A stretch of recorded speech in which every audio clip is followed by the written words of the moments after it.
Ohtani and the Dodgers have won 18 of their last 24 games. Major League best 56-33. Astros 27-10 since late May, the best record in baseball in that stretch.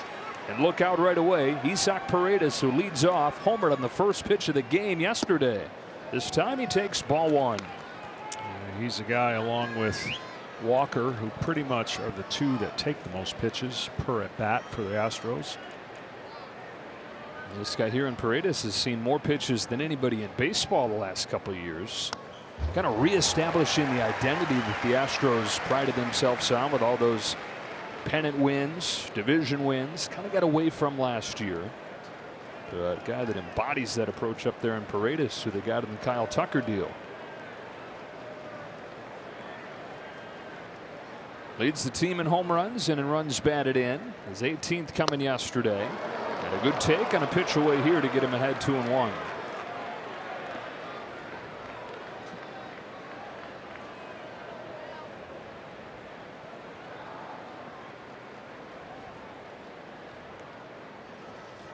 Two and two. Well, he just has such an athletic body, right, to say the least. His ability to command the baseball.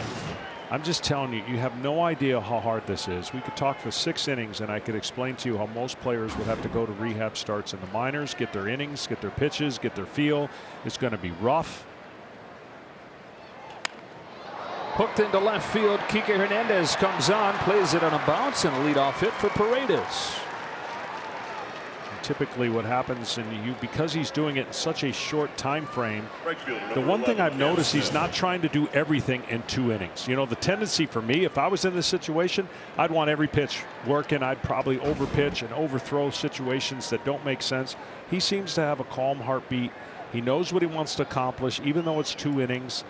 At the big league level, it's like getting a tease, and you don't want that to get amped up the wrong way. Speaking of calm heartbeat, how about this kid here, Cam Smith, who got drafted less than a year ago by the Chicago Cubs and was a key piece in that Kyle Tucker deal.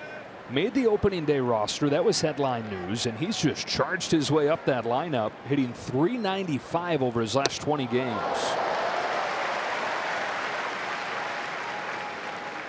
Yeah, when you think about the Houston Astros and their ability to hit the fastball, they do it very well. Now, this is an elite fastball, 96 miles an hour, but the Astros as a team do a great job against fastballs. Broken bat, bouncer up the middle for Tommy Edmonds, steps on the bag, over to first for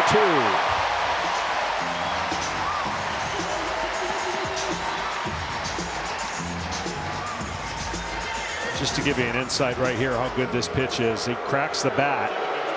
Goes up the middle and is able to, because he can't get out of the box that quick as a right-hander, able to turn to 2.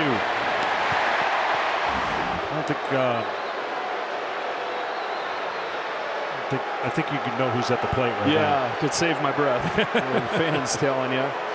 The lone remaining position player from the 2017 controversial championship club, it's Shohei Ohtani, who responded to those boos by going 3 for 3 with a pair of home runs yesterday. And we were talking with Joe Espada before the game. He said it's just the latest example of this guy saying, this is my team, like he so often steps up and does. Rolls over to short and finishes off a 10-pitch first inning for Ohtani. He said that when he turned 31, he would have his first daughter. He missed that by like 2 months. And he wrote this script 15 years ago. Upstairs to the first pitch to Christian Walker. Talk about manifesting things. The Walker, this is his own personal playground here, Dodger Stadium. Another home run yesterday. He's the first player in Dodger Stadium history to homer in 6 consecutive games. Did it with the Arizona Diamondbacks. Dodgers are thinking, thank God he's no longer in the division. Signs with the Astros. Shows up here and picks up right where he left off with Arizona. A 2-0 from Ohtani. Takes ball 3. Well, it might be just what the Astros needed, because whenever you come to a new club and high expectations, contract and all that, you get off to a really slow start. And this last week might be an encouraging sign for the Astros and Walker.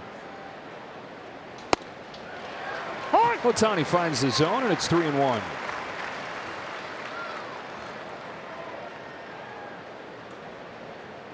Shohei in his 5th season as a two-way player. Fires a 3-1 pitch. Gets a fastball by him. Last 3 years that he was a full-time two-way guy, 2021 through 2023, only Aaron Judge had a better OPS at the plate, and only 2 starting pitchers had a better ERA on the mound than Ohtani's 284. He doesn't just do both, he stars at both. Here's his payoff. A lot of people thought I was crazy a couple years ago making a comment to just kind of give the ultimate compliment I can, knowing it would never happen. If all he did was pitch and didn't hit, he'd be the best pitcher in baseball. And people looked at me like I might have lost my mind. But the reality is we're never going to see it, so it can't be proved. But my point is he's so talented on the mound, we're only getting a glimpse of what he can do because he's so good at the plate. And so his ability, whether it's 3-0, come back and get a strikeout, he would be the best pitcher on the Dodgers if he was healthy for the postseason because of his heartbeat, because of his athleticism. I'm just telling you, we haven't seen the full greatness until these next couple years if he stays healthy. The discipline, the restraint, and you see it in so many different ways. You see it with the way he handles his day. How about budgeting 2 schedules? His schedule to train as a hitter, his schedule to train as a pitcher, both full-time jobs. And that's my point. Like when Jacob deGrom was on top of his game, yeah, he had to hit a little bit because they still hit in the National League, but he was training to pitch, and he pitched at the highest level. This guy is training to do multiple things, multiple information, bullpen, hitting, all the things that you have to do to survive just as a position player. And then topple that with the routine that most people don't know a pitcher goes through because they think, how hard is that once every 5 days? It's harder than people think. And he's doing it in a rehab form coming back. Well, we know about the athleticism and you see how explosive and graceful he is as an athlete, but one of his biggest superpowers is his intentionality and his thoughtfulness with his schedule and how diligent he is down to the minute each day to be able to make both these things happen. 2 careers at once. Yeah, you got to take care of yourself. You have to be disciplined and you've got to be a freak because at some point something's got to give. And if I had, it's not fair to put timetables on anything, but in the next 3 years, anything more than that in a two-way for the Dodgers would be unbelievable. In other words, the next 3 years, I think he can keep this up. But then after that, at some point, something's going to give. And I think the Dodgers are going to be pretty fine if he can get those next 3 years of two-way playing. Caratini checks his swing and the count goes full. So that would put him halfway through the 10-year deal. Yeah. He's already gotten him the 1 championship. Exactly. And I just don't think people understand how taxing and how hard it is to come back from an injury, but to do what he's doing. Back-to-back strikeouts. A video game pitch right there to get Caratini.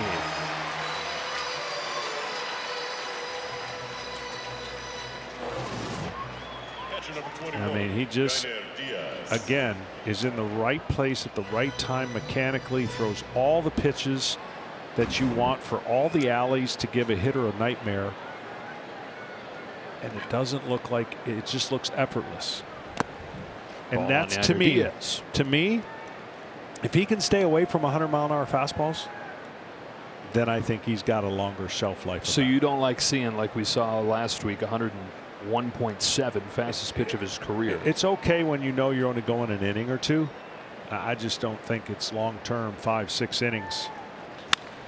Diaz down the line, foul. Because the reality of how many times will he pitch 5 innings this year? It may not be might be a couple. But that's taking into effect the Dodgers get all their guys healthy that they've all assembled in their rotation. And then what do you got? I mean, you just it's got pretty incredible choices that Dave Roberts will have down the stretch. He told us today Tyler Glasnow is going to make his return off of the injured list Wednesday in Milwaukee. Blake Snell through today, making progress towards his return. They're still waiting on Roki Sasaki to come back as well. Fastball's fouled off, and it's 1-2. And Ohtani's got a chance to strike out the side. I mean, a couple of these guys are going to have to go to the pen. You can't, when it comes to the postseason, if everybody's healthy, a couple of these guys are going to be in the pen. That's hard to believe. You could imagine Ohtani in short bursts if he didn't get fully built up like the rest of the starters. Here's his 1-2 to Diaz, and it's chopped foul. Well, the Dodgers are doing it with a formula that we thought in the beginning of the year would be the formula that the Astros are doing it, meaning they're dominating pitching. It's the opposite for the Dodgers. They're doing it with their offense.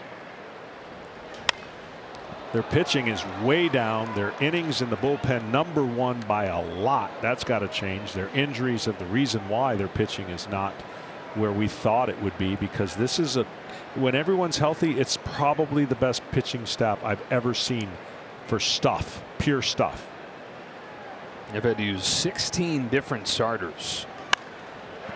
And then, like you talked about, the trickle down on that with the shorter starts you're getting is the bullpen load being up there in terms of innings pitched. They've been able to disperse that across many arms in the bullpen. And still, something they'd like to smooth out as this year continues. Another 1-2 to Diaz. He got him swinging, and he strikes out the side. Happy birthday, Shohei Ohtani.